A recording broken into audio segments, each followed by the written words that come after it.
여름이고요. 본격적인 또 우리 전 이제 나그네란 말은 좋아하지 않습니다. 나그네는 정처 없고 목적지도 분명하지 않고 또 방황하고 언제나 불안한 미래가 앞에 기다리고 있는 나그네라는 표현은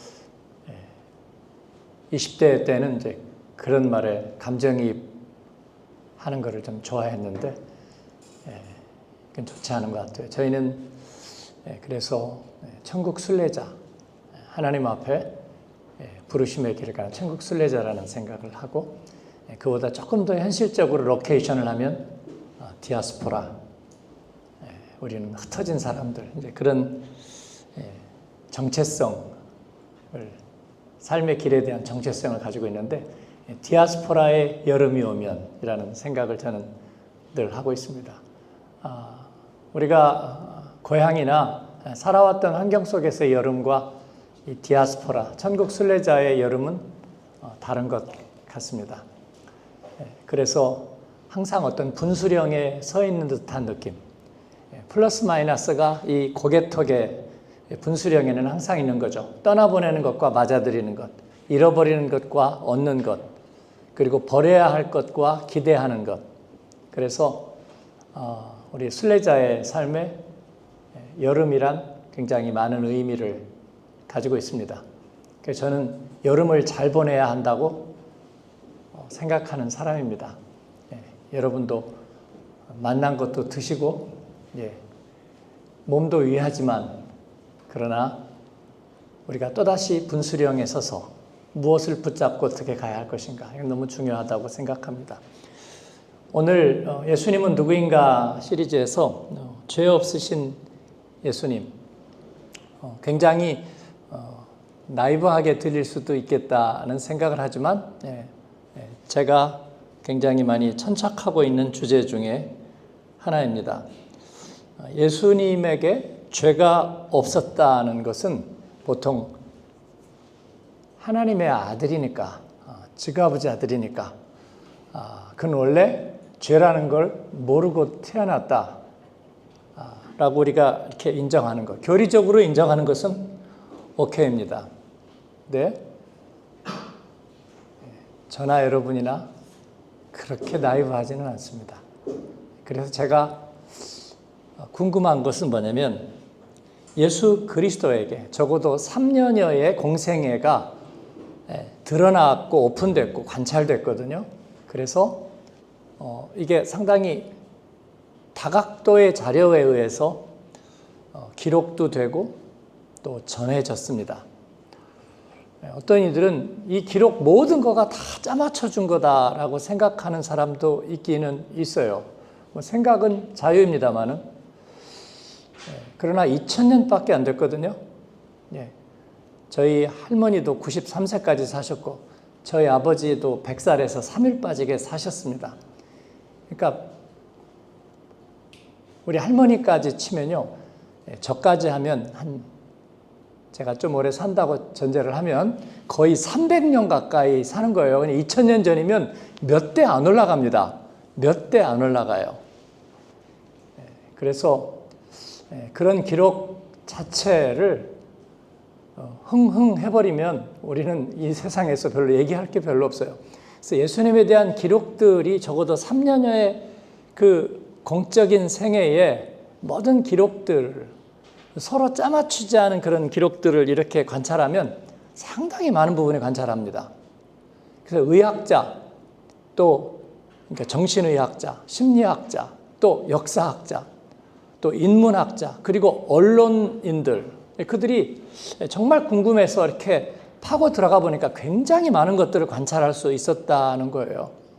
아마 여러분의 삶에 대해서도 프로파일러 같은 사람 한 사람만 붙여도 엄청나게 많은 것들을 관찰해낼 겁니다. 저도 별명이 CCTV라 꽤 관찰할 수 있습니다. 근데 예수님이 죄가 없다는 것을 그 생활에 밀착해서 삶 속에서 관찰해낼 수 있을까? 죄라는 게 무엇일까요?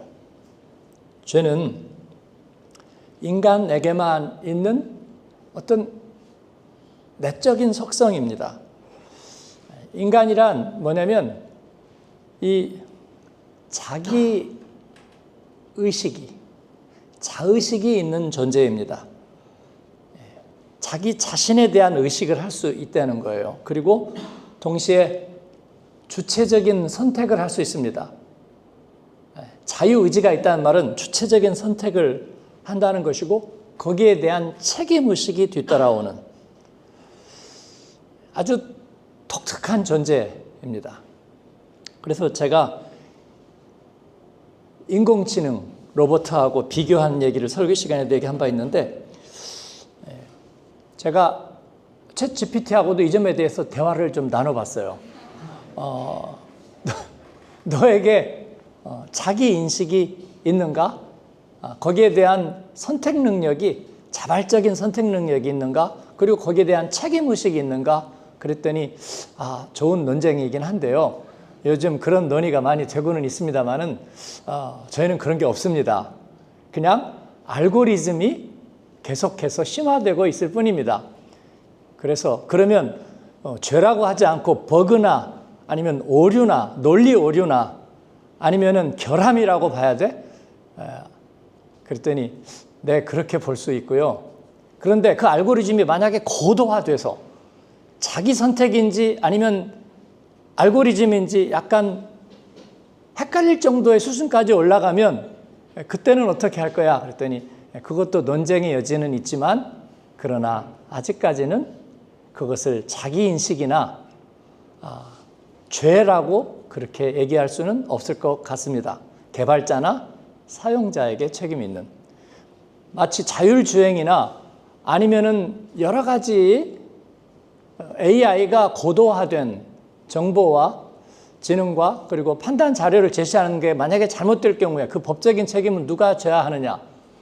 물론 그것은 까다로운 이야기가 되겠지만 그러나 근본적으로는 역시 알고리즘을 개발하고 거기에다가 책임을 부여한 인간에게 책임이 있을 뿐입니다. 그렇죠? 그래서 그 챗GPT는 종종 우리식의 표현으로 얘기하자면 거짓말을 합니다. 제가 소설 속의 주인공 이름이 생각나지 않아서 누구를 얘기하니까 대답을 하는데 아닌 것 같아요. 그 스토리를 한번 얘기해봤더니 스토리를 쭉 얘기해요. 그것도 아닌 것 같아. 그래서 제가 이렇게 찾아보니까 비슷한데 달라요. 제가 항상 잘 물어봐야 된다고 얘기하죠. 그래서 그냥 걔가 어떤 논리 구조를 가지고 대답하려는 속성인 걸 제가 알아요. 그래서 자료에 근거해서 얘기해주고 그렇지 않으면 얘기 안 해줘도 돼. 항상 제가 그렇게 묻거든요. 그러면 막 웹 검색 중 막 나오고 그다음에 자료를 찾아서 근데도 이름을 끝까지 안 고쳐요. 그래서 내가 알기로 이 사람의 주인공 이름은 이게 아니야. 그러니까 맞습니다. 그렇지만 제가 잘못했습니다. 그런 얘기는 하지 않아요. 그런 얘기는 하지 않습니다. 그러면 얘는 후한무치한 것일까요? 아니면 뭔가 죄를 범하고 있는 것일까요? 얘에게는 우리가 그런 카테고리를 하지 않습니다. 그런데 우리 아들에게 만약에 얘기했는데 어디다가 그거 좀 물어봐 줄래? 그랬더니 거기 문 닫았대요. 그래? 한번 내가 보니까 문을 안 닫았어. 문을 안 닫았대는데 왜 거짓말해? 하기 싫으면 하기 싫다고 그러지. 너 인생 그렇게 살아? 그러면 너에게 일을 맡긴 사람들은 너를 어떻게 보겠어? 너 그런 이미지 관리해서 어떻게 앞으로 성장할 수 있겠어? 라는 거기까지 막 비약해서 나가겠죠. 근데 그러지 않고 저 아들을 제가 AI 정도로 생각한다면 그 안에서 논리가 꼬여서 버그가 났겠지 뭐. 괜찮아. 내가 확인해 봐야 돼. 라고 하지 않을까요? 그러니까 그 차이는 무엇일까? 예수님을 관찰해 보면 그에게 죄가 있었느냐 없었느냐 우리가 생각할 때 그 죄가 개입하는 자리가 있다는 것이죠. 죄라는 것은 뭐가 잘못되었다는 판단 자체가 아닙니다. 그렇죠? 뭐가 잘못되지 않았어요. 저 사람이 신호등을 지키지 않아가지고 그냥 부주의하게 돌았는데 거기서 접촉사고, 교통사고가 났고 거기서 피해가 발생했어요. 그것 자체에 우리가 생각하는 그것은 잘못이고 우리가 규칙으로 만들어 놓는 범죄 행위이고 거기에 대한 대가와 책임과 보상이 따르는 것 맞아요. 그러나 우리가 생각하는 죄라는 것은 거기에서 내가 왜 그렇게 했느냐에 대한 의식이고 그로부터 오는 불행과 저주받은 생각일 뿐 아니라 그로 인해서 낙인이 찍히는 거예요. 낙인이 찍히는 거예요. 그리고 거기에 대한 무한대의 채무의식과 책임의식에 시달리는 겁니다. 인간의 모든 불행은 사실은 거기에서 오는 겁니다. 어떤 문제가 생겼을 적에 왜 저렇게 했을까? 누가 나에게 욕을 했을 때 일시적으로 기분이 상하지만 그러나 그것 자체로 인해서 나는 불행해지지 않습니다. 그런데 그 사실에 뭐가 하나가 더 개입하는 거예요. 성경은 이것을 죄라고 말합니다. 나를 불행하게 만드는, 나의 의식을 불행하게 만드는 그런 개입된 힘. 그래서 거기에 증오가 개입하고 분노가 개입하고 예쁜 사람을 보고 예쁘다라는 판단이 있는데 그런데 자고 싶다는 생각이 개입되는 것은 거기에 또 다른 범죄의 욕망이 개입하는 거죠. 거기에 탐욕이 개입하고 그리고 무감각이, 무책임이 개입하는 거죠. 만약에 알고리즘에 의해서 지배당하는 그런 작동 체계에 그런 범주가 들어갈 리는 없는 거죠. 인간에게만 개입할 수 있는, 자기의 의식을 가지고 있는 존재에만 개입할 수 있는 그 빛 저편의 그림자. 성경은 이것을 죄라고 얘기하는데 예수님은 과연 그게 없었는가? 관찰해 볼 때 그게 없다는 거예요. 스카펙이라는 정신과 의사는 예수님에게 자기가 인생을 40년 이상 살고 정신과 의사로 수많은 사람들, 자기의 질병도 될 수 있으면 미화시키려고 하는, 그래서 그가 거짓의 사람들이라고 얘기하는 그러한 모습이 예수 그리스도에게는 관찰되지 않는다. 그의 너무나 진실한 모습에 자기는 소스라치게 놀랐다고 그렇게 얘기를 합니다. 예를 들어서 오해를 받고 편견에 휩싸이고 그가 하나님의 아들이라고, 그는 목수의 아들인데 우리가 그 부모와 가족을 다 알고 있지 않느냐라고 얘기하는, 거기에 대해서 그는 자기 방어나 변명이나 아니면 자기가 지금 처해 있는 입장에 대해서 과거로 도망가서 과거에서 원인을 찾거나 그런 모습이 하나도 보이지 않는 거예요. 성경에도 역시 그렇습니다. 자기의 태도를, 안식일 규정을 어기는, 그리고 병자를 고치는, 그것 때문에 자기가 정죄받고 신성모독이라고 자기를 죽이려고 하는, 증오하는 사람들이 생기는데 그 사실 자체에서 그는 자기 해명을 하지만 그로 인해서 불행해하거나 그로 인해서 자책하거나 그로 인해서 자기가 사람들에게 잘못된 영향을 준다는 어떤 그런 의식에 사로잡히지 않는 거예요. 저는 바로 이 점이 제가 인생을 지금까지 살면서 제가 죄의식이라고 여기는 것이 과연 그분에게는 없으셨구나 하는 것을 알게 됩니다. 예수님은 그 힘을 개입하게 하실 필요가 없었습니다. 그리고 거기에 지배당하지도 않았습니다. 관계로 인해서 불행해하지 않았고 과거로 인해서 불행하지 않았습니다. 그로 인해서 자기의식이 영향받거나 감정이 오염되지 않았다는 뜻입니다. 누군가가 나와 의견이 다른데도 내가 그것 때문에 기분 나쁘고 그리고 불행해지지 않을 수 있다면 얼마나 좋을까요? 그런데 우리 대부분은 그렇지 않습니다. 왜냐하면 우리는 모두 다 죄에 취약하기 때문입니다. 죄에 취약한 자의식을 가졌고 그리고 그것을 자기 책임으로 받아들이고 연좌죄로 대를 이어오는 나의 불행으로 받아들입니다. 이것이 인간의 문제입니다. 그래서 이것을 우리는 스스로 해결할 수가 없는 거예요.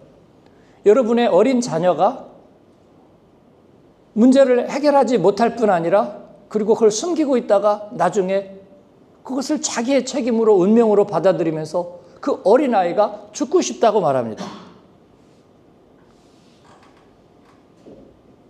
그것은 누가 사주한 것일까요? 어릴 때의 오디푸스 컴플렉스? 어릴 때의 권위 있는 누구와의 잘못된 관계? 아니면 자기가 저질렀던 잘못된 실수? 성경은 이것을 죄라고 얘기하는데 뭐라고 부르든지 저는 그게 상관없어요. 이게 해결될 수 있느냐 하는 것입니다. 예수님은 어떻게 그 죄에 지배당하지 않을 수 있었을까요? 그래서 이 죄는 어떤 실수, 오류, 잘못을 말하는 것이 아니라 저는 힘을 말하는 것입니다. 힘. 미녀와 야수에서 야수가 이 마법에 걸린 성에 살지만 꽤 괜찮게 살잖아요. 조금 조명이 어두울 뿐이지. 그런데 사실은 그의 왜곡되어 버린 과거 안에서 행복해질 수가 없는 거예요. 거기에 묶여 있는 것입니다. 그걸 풀어줄 사람이 필요할 뿐이죠. 그가 사랑함으로 이게 풀어지잖아요. 그죠? 옛날에 그 들국화 전인권의 노래 지나간 것은 지나간 대로, 그 노래 여러분 아시나요? 네. 저도 그 노래 중에서 그 노래 괜찮게 생각해요. 가사가 괜찮아요. 왜냐하면 과거의 문제에 대해서 좀 자유케 하도록 하잖아요. 그리고 나중에 무슨 노래가 나오죠? 가사가? 사랑했다 말이에요. 그죠? 뭐가 사랑했다 말이죠? 후회 없이 사랑했다 말해요. 꿈을 꾸었다 말해요. 라고 나오잖아요. 저는 굉장히 좋아요. 낙관적이고 희망적이고 우리 안에 있는 뭔가 운명의 응어리를 덜어내는 좋은 것 같잖아요. 근데 정말 그게 가능하냐, 희망 고문이냐의 차이가 있을 뿐이죠. 예수 그리스도가 하신 일이 우리 안에서 그 죄의 힘과 우리 운명의 저주를 끊을 수 있는 힘을 가졌느냐. 저는 예수님을 영접한 사람들이 대부분 이런 것들을 경험하는 것들을 관찰했고 저에게도 역시 그렇습니다. 중세 때 성경이 번역되면서 그 예수님을 이야기를 듣고 그 복음을 영접한 사람들에게 무슨 일이 일어났냐면 신분 상승이 일어났습니다. 운명적으로 극복할 수 없다고 여기던, 그리고 자기 과거의 잘못 때문에 그 죄의식에 있던 사람들이 이를 벗어버립니다. 그리고 자유함을 얻습니다. 예수님을 영접한 사람들에게 그런 일들이 일어나는 거죠. 이것은 은혜의 복음 때문이었습니다. 이것은 복음을 핑계로 자기 신분을 세탁하려고 하거나 아니면 죄를 자기 혼자 스스로 탕감해버리고 자유인 행세를 하려고 했기 때문은 아니었습니다. 조선 최초의 교회에서 백정 출신이 교회 대표인 장로가 될 수 있었던 것은 민중봉기를 하려고 하거나 신분 타파 운동을 벌였기 때문이 아니라 그의 안에서 저주받은 천민의 운명이라고 여겼던 그 짐이 자기도 모르게 벗겨졌기 때문입니다. 그 죄의 힘을, 그 죄의 무서리를 걷어내는 은혜를 경험했기 때문입니다. 예수님은 우리에게 그와 같은 존재입니다.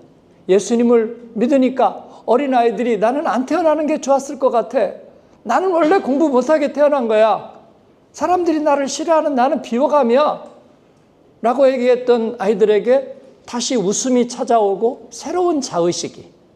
왜냐하면 자기가 책임지고 자기가 모든 불행을 떠나야 되었다고 하는 자의식을 대신해주는 존재가 하나가 더 생겨버리니까.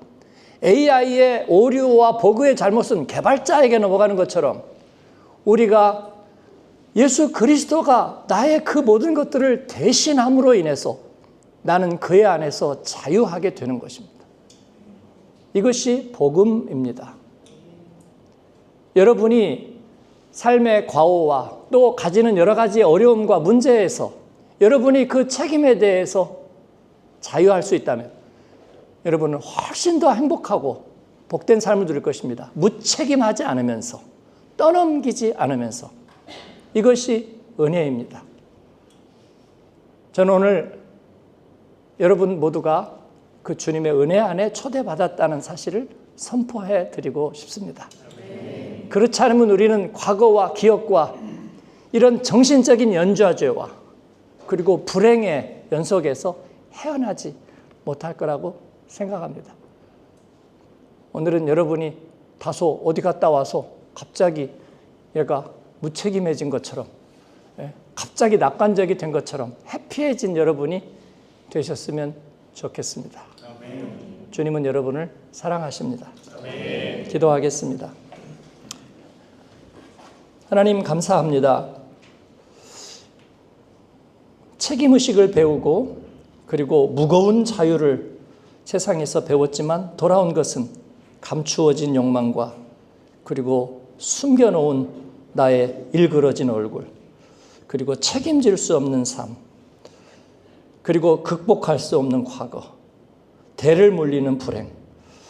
그러나 빛이신 예수님 안에서 이 죄의 힘이 꺾이고 우리가 단번에 자유케 되는 그 길을 발견하게 하신 주님을 감사합니다.